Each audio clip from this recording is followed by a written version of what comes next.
Hi friends, welcome to the part 2 day 2 lecture of BFM one-liner series. So we are continuing our BFM crash course which we have started yesterday, and this is the part 2 lecture. So this crash course comprises of 3 parts. The first part is daily I am providing you the videos, and in the videos we are covering the concise notes as well as its explanation and with the MCQs. The second part is MCQ solving. So daily I am providing the paid member who have enrolled in that particular crash course. We are providing them the MCQs based on what we have discussed in for all the 4 subjects. And the third part is mock test which will be conducted on upcoming Sunday. So these 3 things are included in our crash course program. So this is our day 2. So let's begin with the today's content. So the friends, let's study each and every part with explanation.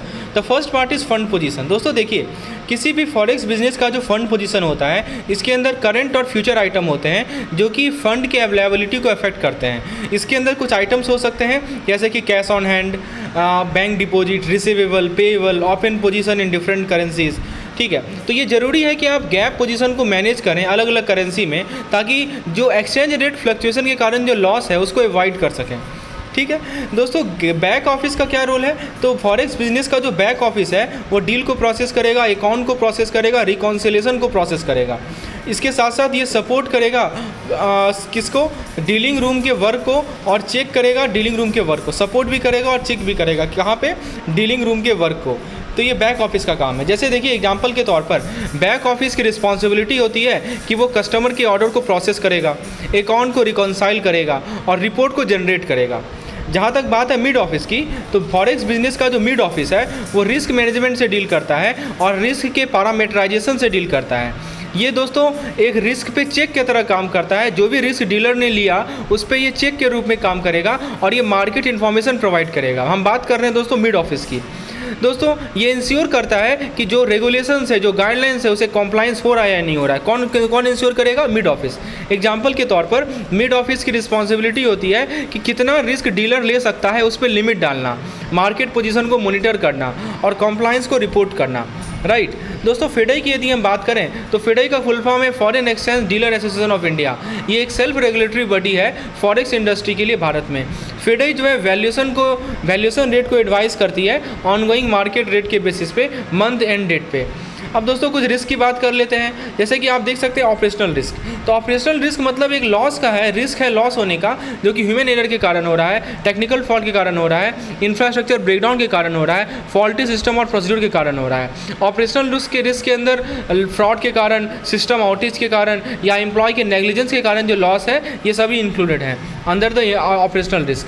यदि हम बात करें exchange risk की, तो exchange risk कब आता है? जब हमारा एक्सचेंज रेट फ्लक्चुएट होता है. तो एक्सचेंज रेट फ्लक्चुएट होने के कारण जो रिस्क आता है, या हमारा मान लीजिए कि एसेट लायबिलिटी में मिसमैच आ जाए या रिसीवेबल पेएबल में मिसमैच आ जाए, समझे? तो बेसिकली एक पॉसिबिलिटी होता है कि हमारा जो रिटर्न है वो कम घट जाएगा.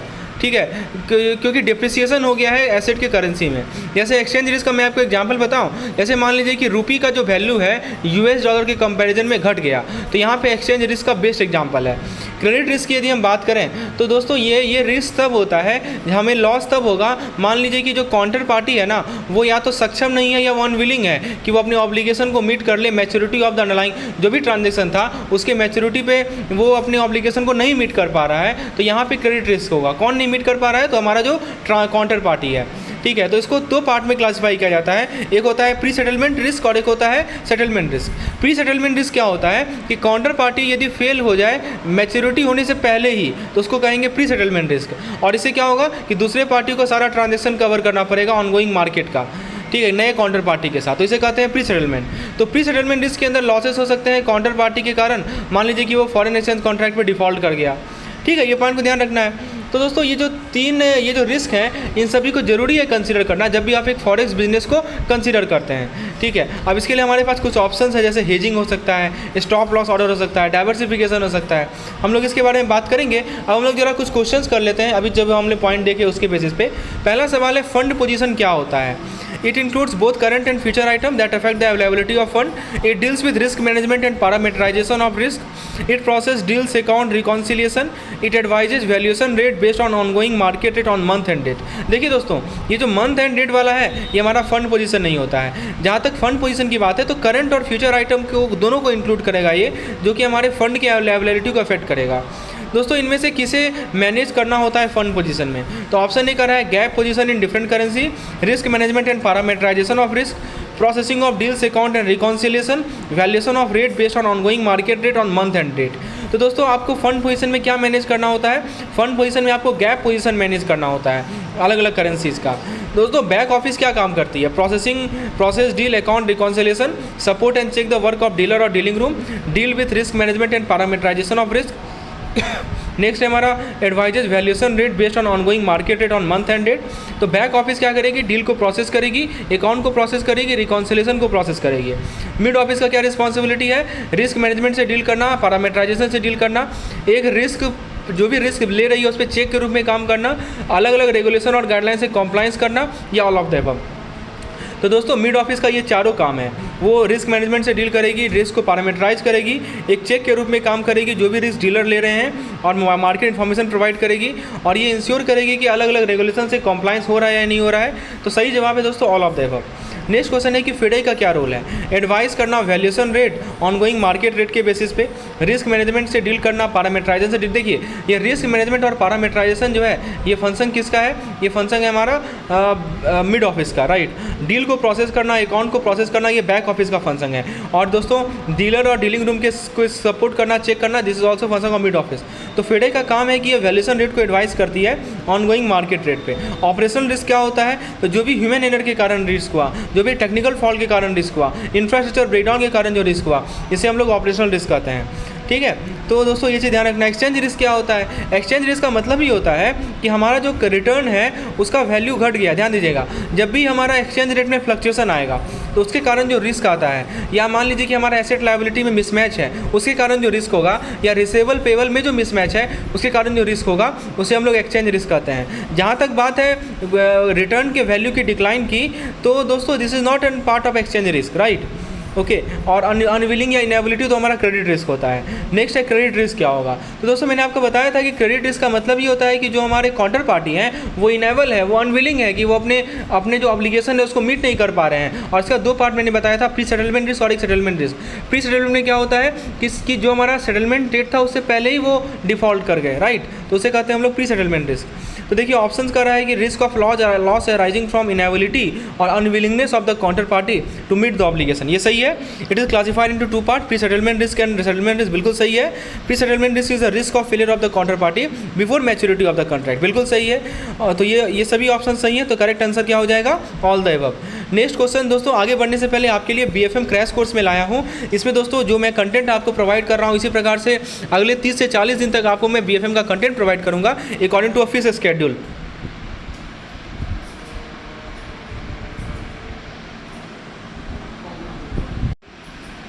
आप देख सकते हैं दोस्तों, ये हमारा स्केड्यूल है। डेली बेसिस पे मैंने वीकली बेसिस पे स्केड्यूल तैयार किया है। चाहे आपका कोई भी सब्जेक्ट हो, AVM हो, BFM हो, AVFM हो, BRBL हो, सभी का इंडिविजुअल क्रैश कोर्स अवेलेबल है।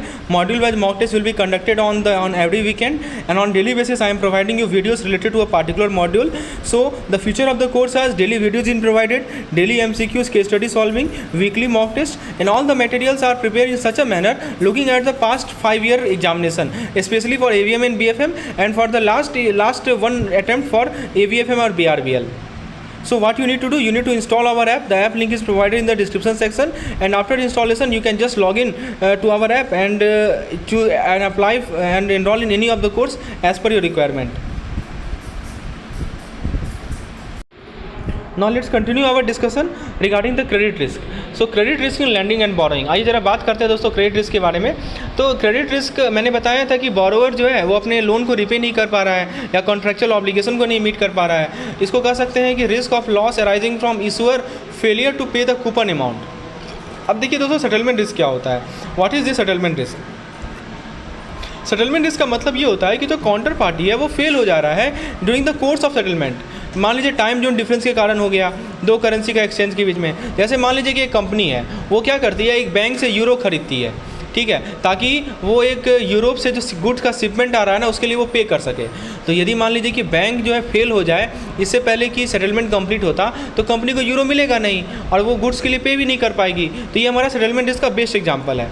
तो कहने का मतलब कि काउंटर पार्टी जो है वो फेल हो गई, जैसे बैंक यहाँ फेल हो गई, हाँ, सेटलमेंट के कोर्स के दौरान ही, क्योंकि टाइम जोन डिफरेंस के कारण। तो ये हमारा सेटलमेंट रिस्क का बेस्ट एग्जांपल है। बात करें हम लिक्विडिटी रिस्क की, तो लिक्विडिटी रिस्क का मतलब क्या होता है कि मान लीजिए कि बैंक का जो लायबिलिटी है ना वो फास्ट रेट से ड्रेन हो रहा है एज़ कम्पेयर टू एसेट। तो जब भी हमारा एसेट और लायबिलिटी का जो मैच्योरिटी पैटर्न है उसमें यदि मिसमैच होगा तो ये लिक्विडिटी रिस्क का सबसे बड़ा कारण है। तो दोस्तों दो तरह का लिक्विडिटी मिसमैच होगा, एक तो पॉजिटिव लिक्विडिटी गैप होगा। तो पॉजिटिव लिक्विडिटी गैप का मतलब क्या होगा, क्योंकि रिस्क तो नहीं है लेकिन अपॉर्चुनिटी भी कम है। या तो नेगेटिव लिक्विडिटी गैप होगा, इसका मतलब कि बैंक को रिस्क है और फ्यूचर फंड रेजिंग की रिक्वायरमेंट है। तो शॉर्ट टर्म मैच्योरिटी में जो मिसमैच होता है इस कारण से हाई लिक्विडिटी रिस्क होता है। मैं एग्जांपल लेके समझाता हूँ। देखिए, एक बैंक का हो सकता है कि बहुत ज़्यादा शॉर्ट टर्म डिपॉजिट हो और हो सकता है कि इसका लोन जो है ना वो लॉन्ग टर्म हो। तो यदि मान लीजिए कि जितने भी डिपॉजिटर हैं वो सारे के सारे आ गए साथ एक ही साथ पैसा निकालना शुरू कर दिए, तो बैंक के पास कैश ही नहीं होगा कि अपने ऑब्लिगेशन को मीट कर पाए। तो ये बेस्ट एग्जांपल है लिक्विडिटी रिस्क का। वही मैं बता रहा हूँ कि जब भी आपका मैच्योरिटी पैटर्न जो है एसेट और लायबिलिटी का उसमें मिसमैच होगा तो दो तरह का लिक्विडिटी रिस्क होता है, एक पॉजिटिव लिक्विडिटी रिस्क होता है, एक नेगेटिव लिक्विडिटी गैप होता है। होपफुली आपको ये कंसेप्ट क्लियर हो गया होगा। नेक्स्ट जो रिस्क है वो है गैप रिस्क और इंटरेस्ट रेट रिस्क। तो दोस्तों जब भी हमारा इंटरेस्ट रेट में एडवर्स मूवमेंट होता है या एक्चुअल इंटरेस्ट रेट डिफरेंशियल में एडवर्स मूवमेंट होता है तो ये बेस्ट कारण है गैप रिस्क का। एग्जांपल समझिए, जैसे मान लीजिए कि एक बैंक है वो पैसा देती है फिक्स्ड इंटरेस्ट रेट पे, लेकिन वो पैसा बोरो करती है फ्लोटिंग इंटरेस्ट रेट पे। समझ रहे हैं, बैंक पैसा दे रही है फिक्स इंटरेस्ट रेट पे लेकिन मनी बोरो कर रही है फ्लोटिंग इंटरेस्ट रेट पे। तो यदि इंटरेस्ट रेट बढ़ जाए तो बैंक क्या करेगी, मनी लूज करेगी या मनी गेन करेगी? ऑब्वियसली बैंक मनी लूज करेगी। क्यों? क्योंकि उस पैसा के लिए ज़्यादा पे कर रही है, जितना वो जो पैसा वो बोरो कर रही है उसके वो ज़्यादा पे कर रही है क्योंकि फ्लोटिंग रेट ऑफ इंटरेस्ट है।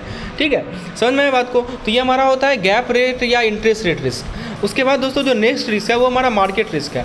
मार्केट रिस्क कब होता है कि जब हमारे जो मार्केट वेरिएबल्स है, अब मार्केट वेरिएबल्स क्या क्या हैं, जैसे कि एक्सचेंज रेट हो गया, इंटरेस्ट रेट हो गया, इन सभी को हम लोग मार्केट वेरिएबल कहते हैं। तो जब भी मार्केट वेरिएबल में एडवर्स मूवमेंट आ जाए उसको हम लोग मार्केट रिस्क कहते हैं। जब प्लेयर जो है वो अपने पोजीशन को एग्जिट ना कर पाएँ, जैसे एग्जांपल के तौर पर एक कंपनी है उसने यूरो खरीदा, ठीक है, ये सोचते हुए ये एंटिसिपेट कर रही थी कि यूरोपियन कस्टमर से मुझे पेमेंट करना है इसलिए मैं यूरो ले लेता हूँ। लेकिन मान लीजिए कि यूरो का जो वैल्यू था ना वो पेमेंट रिसीव होने से पहले ही फॉल कर गया तो कंपनी पैसा लूज कर देगी। तो ये होता है हमारा मार्केट रिस्क। समझ में? तो ये सभी रिस्क को कंसीडर करना बहुत ज़रूरी है इससे पहले कि आप लैंड करें या बोरो करें मनी को। अब हम लोग कुछ क्वेश्चंस कर लेते हैं इसके बेसिस पे। पहला सवाल है कि क्रेडिट रिस्क क्या होता है लैंडिंग और बोरोइंग में। तो जो भी रिस्क है लॉस का जो कि बोरोवर यदि अपने लोन को रिपे ना कर पाने के कारण होता है उसको हम लोग क्रेडिट रिस्क कहते हैं। क्लियर है? नेक्स्ट है कि क्रेडिट रिस्क बॉन्ड के कंटेक्स्ट में क्या होता है। देखिए, बॉन्ड के कंटेक्स्ट में ये होता है कि जब भी जो बॉन्ड इशूअर है वो कूपन अमाउंट ना पे कर पाए या प्रिंसिपल अमाउंट को रिपे ना कर पाए जब बॉन्ड मैच्योर हो जाए तो उसको हम लोग क्रेडिट रिस्क कहते हैं। सेटलमेंट रिस्क क्या होता है? तो मैंने बताया ना कि जो काउंटर पार्टी है, जैसे बैंक का मैंने एग्जांपल लिया था, याद है आपको?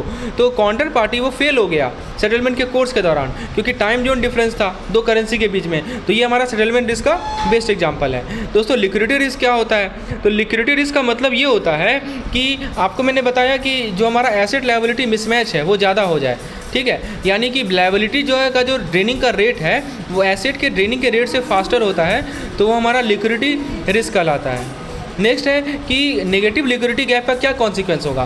तो यदि हमारा लिक्विडिटी गैप नेगेटिव होगा ना तो दोस्तों बैंक को तो रिस्क है ही है और फ्यूचर में फंडिंग की रिक्वायरमेंट होगी। ठीक है, गैप या इंटरेस्ट रेट रिस्क क्या होता है बताइए? तो गैप या इंटरेस्ट रेट का एग्जांपल मैंने बताया था आपको, राइट, कि जब भी हमारा जो इंटरेस्ट रेट है, जैसे मान लीजिए कि बैंक ले रही है फ्लोटिंग इंटरेस्ट रेट पे, बोरो कर रही है फ्लोटिंग इंटरेस्ट रेट पे और दे रही है फिक्स इंटरेस्ट रेट पे। तो मान लीजिए इंटरेस्ट रेट जो है बढ़ गया तो बैंक का जो बोरोइंग कॉस्ट होगा वो ज़्यादा हो जाएगा और जो लैंडिंग कॉस्ट होगा वो कम होगा तो बैंक लॉस में है। तो ये भी रिस्क है ना, इसे कहते हैं गैप रिस्क और इंटरेस्ट रेट रिस्क। तो दोस्तों सबसे बेस्ट तरीका है याद रखने का एग्जाम्पल के माध्यम से, इसलिए मैं आपके दिमाग में एग्जाम्पल फिट कर रहा हूँ ताकि जब भी आप इस रिस्क का नाम सुने और आपको पता होना चाहिए कि बीएफएम में मैक्सिमम यही रिस्क आएगा, हर एक टॉपिक में ये रिस्क है। समझ रहे हैं? तो इसीलिए आपके दिमाग में जब भी ये रिस्क आए तो आपके दिमाग में वो एग्जांपल बैठ जाए ताकि आप आंसर अप्रोप्रिएटली कर पाएँ। ठीक है, बताइए गैप रिस्क या इंटरेस्ट रेट रिस्क क्या है?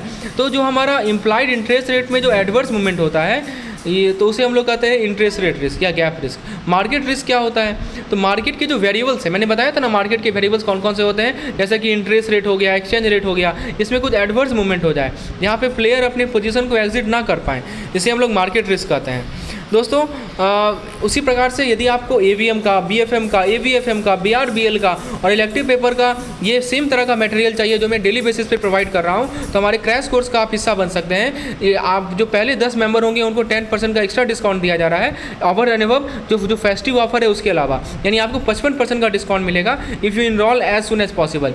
सो friends, the link is provided in the description section, you can enroll in this particular course and the rest part will be provided to the paid member. I will explain the rest concept. I will upload the videos in our crash course. Thank you.